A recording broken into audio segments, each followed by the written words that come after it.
Bolehkah lembaga pengumpul donasi mengambil upah dengan cara memotong dana yang tadi telah terkumpul?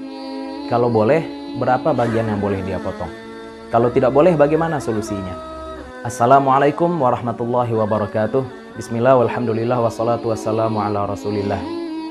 Sebelum kita terlalu jauh membahas tentang peruntukan dana donasi ataupun memberikan judgement yang tidak-tidak terhadap lembaga-lembaga pengumpul donasi umat yang sudah ada baiknya kita memahami terlebih dahulu bentuk-bentuk amal filantropi di dalam syariat.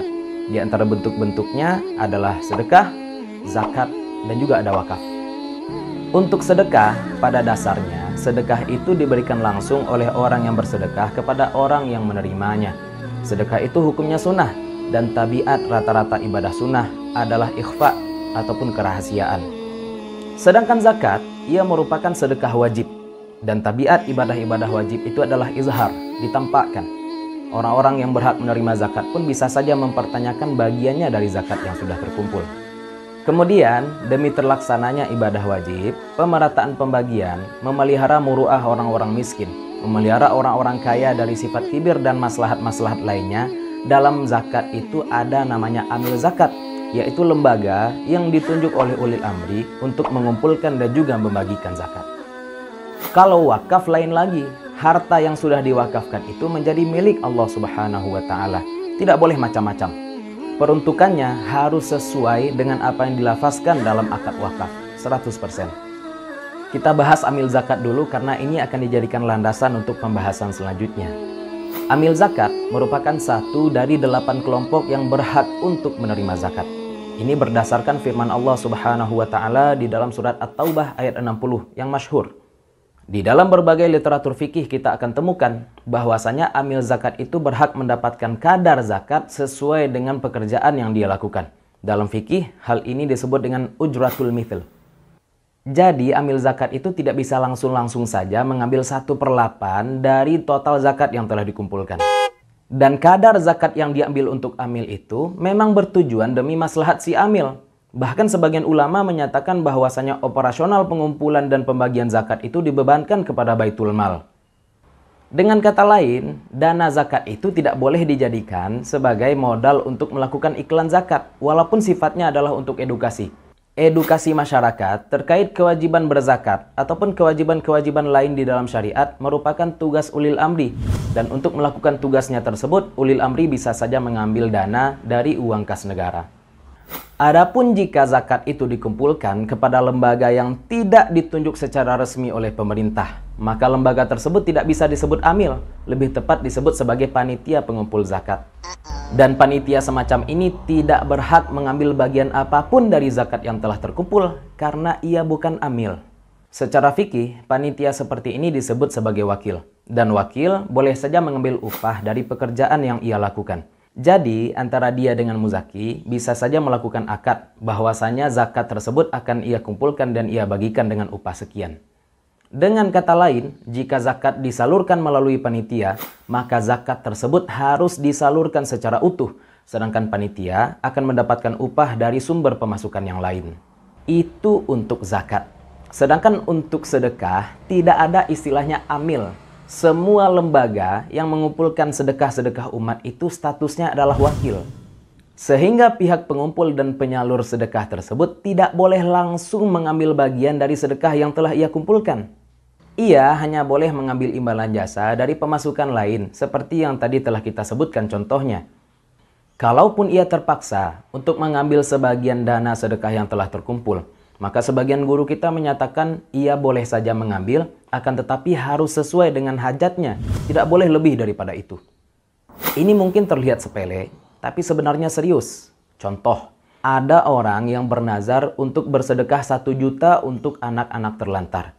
Kemudian 1 juta tersebut ia salurkan melalui lembaga pengumpul sedekah. Ternyata di lembaga pengumpul sedekah tersebut, dana yang ia salurkan dipotong untuk biaya operasional. Sehingga yang didapatkan oleh anak-anak terlantar tidak sampai 1 juta sesuai dengan yang dia nazarkan tadi. Otomatis nazarnya tidak tertunaikan karena operasional maupun pegawai-pegawai lembaga pengumpul donasi itu bukanlah anak-anak terlantar. Belum lagi jika pemotongan dana yang dilakukan oleh lembaga tidak diakadkan secara transparan di awal. Dalam kasus tadi contohnya, Bisa saja orang yang menyumbang itu memberikan dana 1 juta, ternyata yang sampai kepada anak-anak terlantar cuma 100.000. Tidak ada kejelasan. Sehingga yang seperti ini boleh jadi masuk ke dalam ranah khianat terhadap kepercayaan akad di awal. Adapun wakaf, maka pihak pengumpul tidak boleh mengambil sedikit pun dari dana wakaf yang sudah terkumpul. Ada hajat ataupun tidak ada hajat. Ini karena sebagaimana tadi telah kita sampaikan, wakaf itu menjadi milik Allah Subhanahu wa Ta'ala. Sedangkan pihak pengumpul ataupun nazir wakaf hanya punya hak untuk menggunakan, tidak memiliki. Kami ingin sampaikan bahwasanya memotong dana donasi tanpa adanya kejelasan di awal adalah sebuah kezaliman. Apalagi jika ternyata dana yang dipotong tersebut lebih besar daripada upah standar pekerja pengumpul donasi. Dan barangkali juga termasuk penyalahgunaan saat dana donasi yang dikumpulkan untuk keperluan tertentu, apakah membantu orang miskin ataupun membantu korban bencana dan lain sebagainya, justru dipakai untuk kegiatan publikasi ataupun iklan. Untuk lebih jelas, barangkali sebaiknya saya simpulkan bahwa untuk amil zakat, ia berhak mendapatkan bagian dari zakat yang telah terkumpul sesuai dengan ujratul mithil. Untuk pengumpul sedekah, maka ia berhak mengambil sedikit dari dana yang telah terkumpul sesuai dengan hajatnya. Tidak boleh lebih daripada itu. Untuk pengumpul sedekah yang dinazarkan ataupun wakaf, maka ia tidak berhak mengambil sedikit pun dari apa yang telah ia kumpulkan. Dana tersebut harus disalurkan sesuai dengan akad di awal. Solusi agar bisa keluar dari pantangan-pantangan syariat dalam hal-hal seperti ini adalah dengan membuat akad yang jelas di awal. Sampaikan kepada calon donatur bahwasanya misalkan 10% dari dana yang telah dibayarkan oleh donatur akan diambil oleh lembaga sebagai biaya operasional dan juga untuk menggaji para pegawai. Sehingga jika ada yang ingin menyalurkan sedekah nazar kepada lembaga tersebut, maka ia akan melebihkan sumbangannya, sehingga meskipun dana tersebut telah dipotong untuk operasional lembaga, kewajiban nazarnya tetap utuh dan nazarnya telah ditunaikan. Saya juga ingin tegaskan bahwasanya lembaga-lembaga pengumpul donasi itu berbeda dengan perusahaan. Jika perusahaan-perusahaan saja berusaha untuk melakukan pengiritan pengeluaran, maka lembaga-lembaga pengumpul donasi harus melakukan yang lebih daripada itu.